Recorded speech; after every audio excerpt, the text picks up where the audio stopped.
Hello, winners. What a Final Four. We'll talk about that and more coming up on Two for the Win. And glad you joined us on this Fanatic Friday. Please remember to subscribe, share, and follow for Two for the Win on your favorite platform. And a shout out to Hard Rock Bet for sponsoring today's episode. I wish I would have put more money on my bracket at the beginning of the March Madness. I think I would have done okay. But, woo! What 3 games of the Final Four? I'll let you go ahead and share your thoughts first, my friend. Absolutely. Hello, winners. Wow. Yes, the Final Four was outstanding. It was some good offense, definitely some good defense with the championship game. Very stunned by Duke not making it to the championship game. I think that was one of the biggest collapse I saw in college basketball for a while. But the championship game was definitely outstanding. It was not the most perfect offensive basketball game we saw, but defensively it was pretty high level. Yeah, just crazy. So let's talk quickly about the semifinals because I know we'll want to talk a little bit more about the championship game, but Florida, gritty, got hot. Clayton, 34 points, just went off, could not miss. I can't remember how many times I texted you, and I'm like, my goodness, this person hitting the shots. And Auburn again, I was a little more surprised they made it to the Final Four, but for most of the regular season, they were a strong team, but just couldn't put it together. And Florida went on to the championship game. Any key takeaways from that one before we go to the crazy Duke game? No, for that one also, I was not surprised too much that Florida took over again. That's the definition of their tournaments. They won while trailing pretty much double digit every game but 2. So they played 6 games between the first round and the championship game. 4 of the 6 games, they were down at half. And 3 of the 6 games, they were down double digit at least once in the second half. So that's pretty crazy stats. But again, it says a lot about their grinds. They were super talented. I do believe it is not, to be negative, but I do believe their coaching staff are just underwhelming of Florida. I think that if Coach Sampson had Florida, they would have win every game by 25 points. That's such a difference for me in quality of coaching. But yeah, definitely a semifinal that should not have been so close. Yeah, so it was though, and a lot of drama. And then I'm like, okay, what are we in store for next? Is it going to be a Duke beatdown? And for a while there, it looked like it. And here is another one, Cooper Flag. I'm texting you. I'm like, Flag! Exclamation mark! The plays he was making, the passes he makes defensively. Oh my gosh! And Florida's up 14. I'm sitting on a combination of a series of bets. I went Florida and the under and Duke and the under. And I logged into Hard Rock Bet. And then you know how they give you the early cash out when you're kind of way ahead, you figure you're going to win. And I'm thinking of taking it. I don't take it. I'm like, no way Florida's losing Duke's losing them. And a collapse for the ages, gritty, gutty defense by Houston. Kelvin Sampson put on a coaching clinic in the game, and the improbable became probable. Houston came back with an extraordinary last-second win. Thoughts on that game? Yeah, so for me, it's 100% on Duke. Houston, of course, they had to make the shots. They had to block the shots, to box in out for the rebound and things like that. But it's 100% on Duke. That's an epic collapse, like you mentioned. I love Coach Shayer, but for one time, that's going to be a good learning curve for him, because the 2 out of bounds play, the one that he barely got the ball back, and then the timeout, no, first a review of 2-3 minutes, then a timeout of 2 minutes to do the out of bounds, the baseline play, and literally give it to the other team. That's a coaching issue. That's not a player issue for me. But yeah, everything went for Houston the last minute and 30 seconds when they trees goes in, they get the rebounds, they score free throws at a high. I mean, they didn't miss a free throw. While normally they are not a very good free throw shooting team, definitely their centers. And then on the other hand, Duke, who are a really good free throw shooting team, miss 2 times the front hand of a bonus. So, and then the fault, like the referee also, like I don't want to put it on the referee, it's on Duke, but the fault on Cooper flag, that was definitely not a fault on the rebound. So yeah, everything had to go their way, and it happened. And that's the beauty of college, of basketball in general. But usually you have a game or two like that during the year when you are in March Madness. That's why it's called March Madness. But Cooper Flag is by far the best player of the tournament. Yeah. I don't think anyone come close. I know Clayton had something to say, but Clayton is way too inconsistent. He always play very average to below average in the first half, and then he comes up in the big moment. So if you look at that to see who is the player, then I guess it's him. But talent-wise, offensively, defensively, mindset, that's Cooper Flag is just from another level. Yeah, and he really was. But I mean, you look at how that game ended and the shock and disbelief on Duke. Like, they're like, how in the world did this happen? Kelvin Sampson gets a shot to win his first ever NCAA national title. That man's been through a lot in his career. Remember, he got unceremoniously shoved out of Indiana and the recruiting violations and stuff.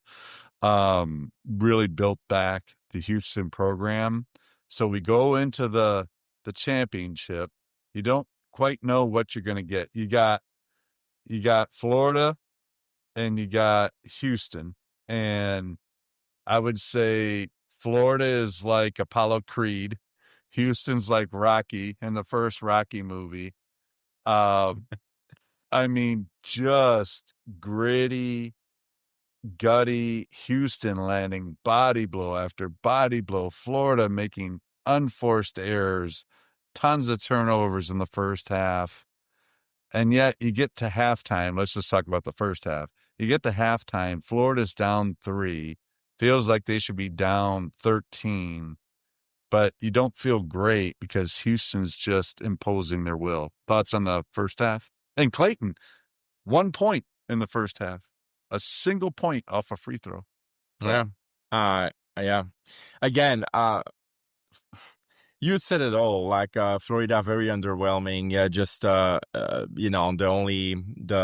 Roberts is that, or what's it? Richard. Yeah. Richard was the only one. 14 of the 28 points in the first half, so he scored half of them, and the rest could not get anything down. And their center, I don't know why he's never looking at the basket when he received the ball. Oh my gosh! And sometimes we're yelling. Yeah. At TV, so really incompressible. I didn't understand really their game plan, but I never understood their game plan in first half.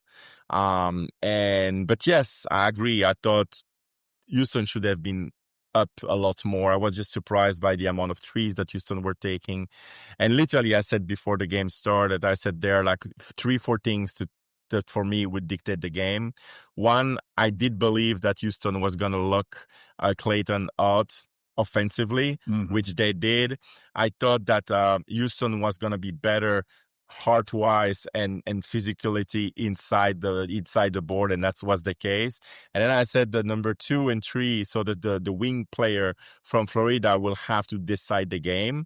And that's literally what happened in the first half with Richard, and then the other guy in the second half start getting into it. But in the second half, to get there, the start of Houston, I was not expecting that. I was expecting the Florida to start taking a little bit over, but Houston went on a run by 12. That was like, and at that time, I remember I look at you and I said, we are going to have a great second half. Like this is not, because we know that Florida are superior. They're a superior team. So we know they're going to go on a run. We know Houston are going to be hardcore basketball. Then the ref starts calling the game more closely. And I'm like, ooh, if they call the game like that, Houston, is bad for them, because Houston are all about physicality, where the talent is in Florida. So it was really interesting the way that the game started. And then, of course, Clayton, you cannot lock him up 40 minutes. So he started, shooting the ball better. And he had like 6-7 assists at one point. And, he was doing his job. He's a great player for sure. So that was interesting in a second half. But again, as usual, Florida, the last 2-3 minutes, they just have that hedge mentally where they know they can do it. And Houston was probably expecting to be in this position, and expected to be in this position, and then that allows differently Florida to take over. And then, like the last play, I was so disappointed. There was no plays, so that's probably the only time that I was like wondering what Samson was doing on the sideline, because he could have called a play, like a flex play or something, to allow someone to have a chance for a tie or for a win, because they were done by 2 and nothing happened. They ramble behind the 3-point line and nothing happened. And yeah, so what about you? I just I'm going to go back to this Rocky analogy from the first Rocky fight, because in the first 5.5 minutes of the second half, Florida had 7 fouls. I mean, Houston's already in the bonus. From that point to about the 8-minute mark, it went from 7 fouls to 1, 7 fouls on Florida to 1 to Houston had 10 plus, and Florida was in the bonus, and Florida was still at 7. So to your point about the ref started calling some of those physical plays, I mean, it was getting chippy. I was waiting for a throwdown. Florida got 2 technicals. It just looked like Florida came out. They were going to try to say that we're also tough, but they didn't play tough with discipline. That's Houston. Houston's tough and disciplined. Florida played tough but reckless, racked up a bunch of fouls. Houston goes up 12, and I'm like, oh, goodness. So it's kind of like when Rocky, he lands that shot on Apollo and knocks him down for the first time, and the whole world's going like, oh, my gosh. And Apollo gets up and is like, what happened? That's like Florida. They're looking down 12, like, what the heck just happened? And there's Rocky, boom, boom. And that's Houston just laying these body blows. And I cannot figure out how Florida hung in there. Conlon, the guy from Perth, Australia, we were praising him 1 minute and cursing him out the next. I never seen somebody in the middle of the paint get the ball wide open and didn't even look to shoot. And he would do some bonehead plays and miss rebounds and foul, and then hustle plays, blocks, rebounds. I mean, the guy is the most frustrating player I've seen in a while, because one moment I want to strangle him, the next minute I'm patting him on the back. But somehow, some way, Florida got into a flurry. It was Richard, I think, hit a couple more threes back to back, or maybe it was the other guy. No, it was the backup point guard who came in, and Florida went small. So they decided to go small. 2 bigs, 3 small guys that seemed to free up, loosen the grip off of Houston's defense a bit, made a couple shots. But then, like, you think about the last, 6-7 minutes of the game? It was like Rocky. It was a slugfest. Here comes an uppercut. Here comes a right hook. Here comes a jab. And you're not sure who's going to land the final blow. And then you get to that last minute, just crazy. So Florida takes the lead, and then you have Smart dribbles the ball off his leg. So then you're like, okay, Florida's up 1. They get the ball. And by the way, how many times do they have to stop and do reviews? Oh, my Lord. But we'll come back to that in a second. So then the guy goes to the free throw line. Shadiki danks the first free throw. So now they can't go up 3, right? So now that gives Houston a chance to win. I'm like, he's probably got knobby knees. He did, but he hit that second free throw, which was good.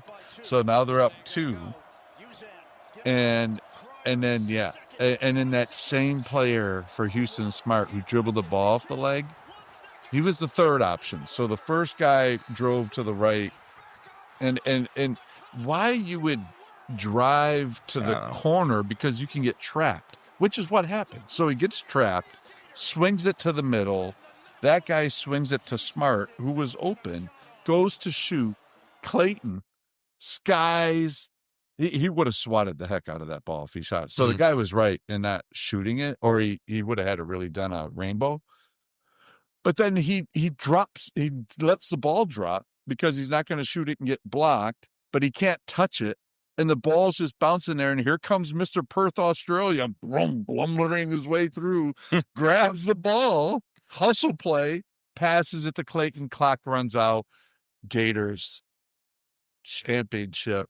And it was like the end of Rocky. They both get hit, and they stagger up.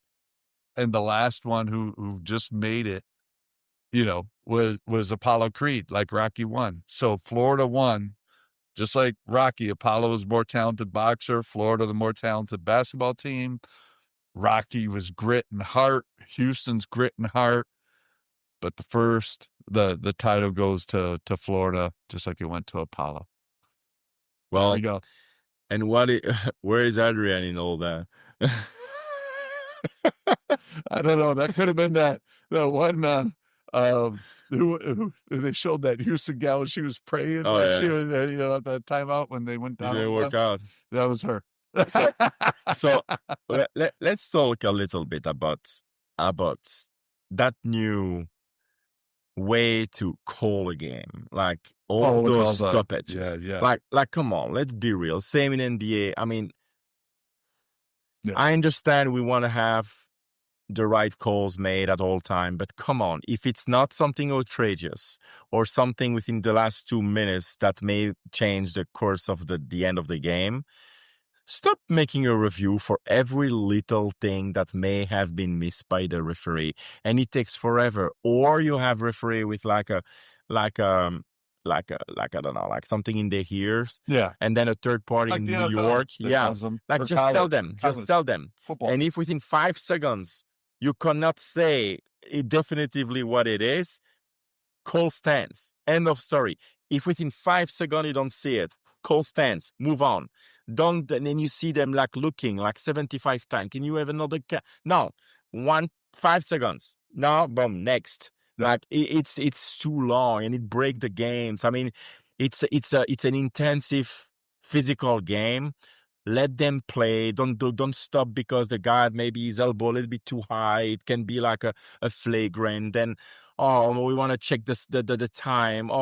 Instead of 3.7, 3.5. I mean, come on. Let's just stop this BS and then let's just play ball. And let's move into the camera when we have something like flagrant to look at, not details for every single action, because you can literally stop the game every single action in basketball because there are screens made or a bit more too physicals.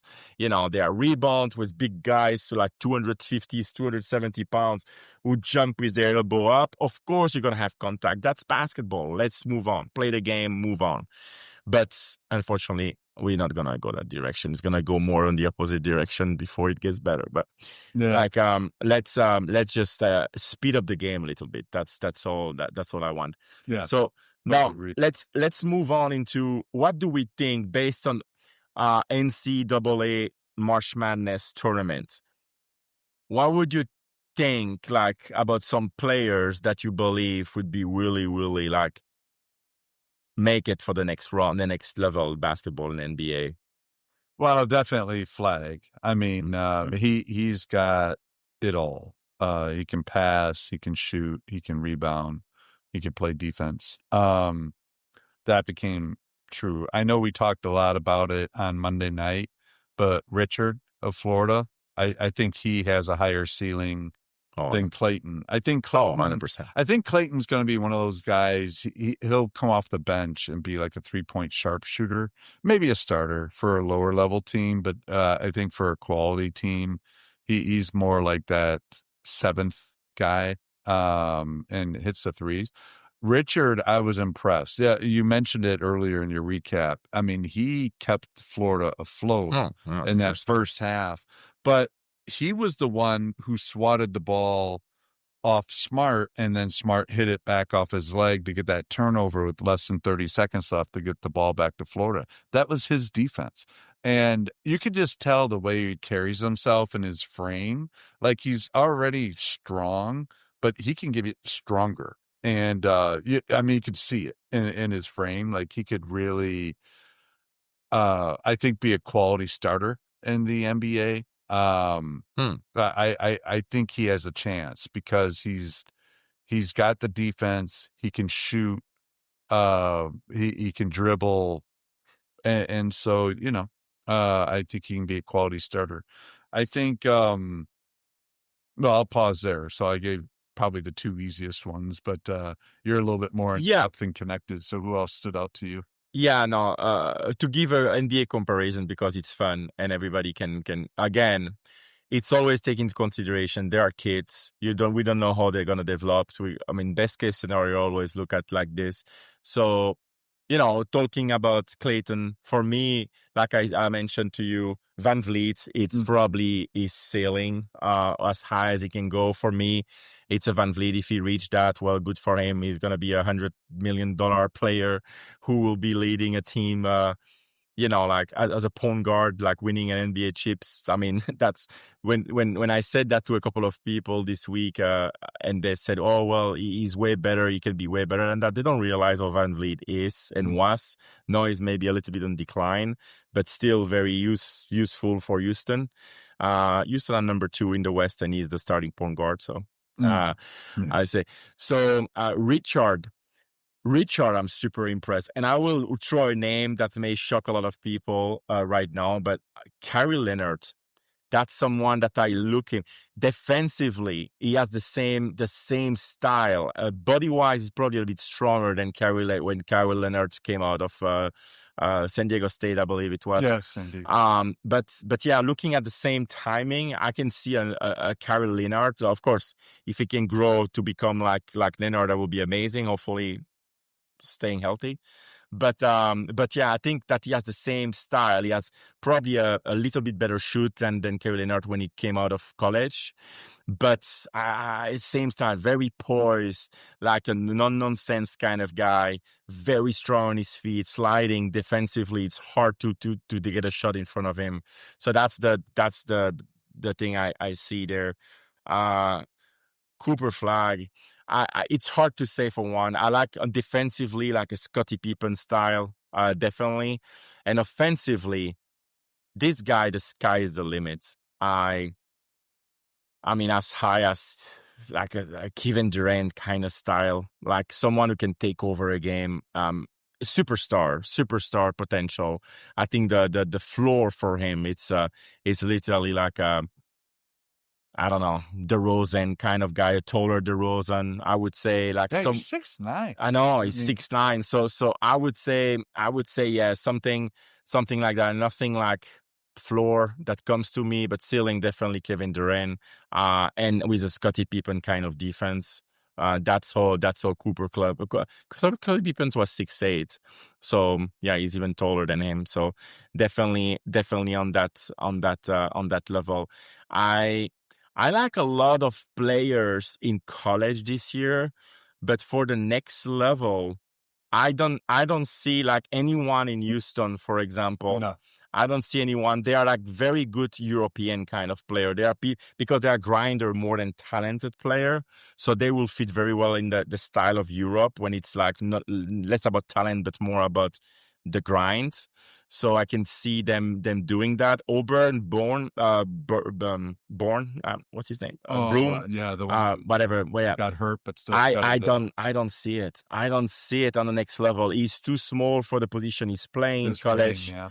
And I mean, I'm not saying he cannot make it. He will make it to the NBA, but I don't see him becoming like important player of a team. I hope I'm wrong for him, but I just don't see it. So yeah. I think Koenig could be one of these guys that comes off the bench too, like Who? the guy from Duke. Yeah. No. I mean, yeah, I was gonna come to Duke like Mashalak. He will be like Plumlee kind of guy. He will have a 10, 12 years career, like someone that you can rely on to do his job defensively and catching lob. I think his best case scenario is probably Tyson Chandler kind of thing, when he play very good defense and he catch bunch of ball like lob kind of passing. Mm-hmm. I think so. But Kushnet, the kid from Wisconsin, it's hard to tell, but he has the style that works very well, like because he's gonna be like a big bulldog.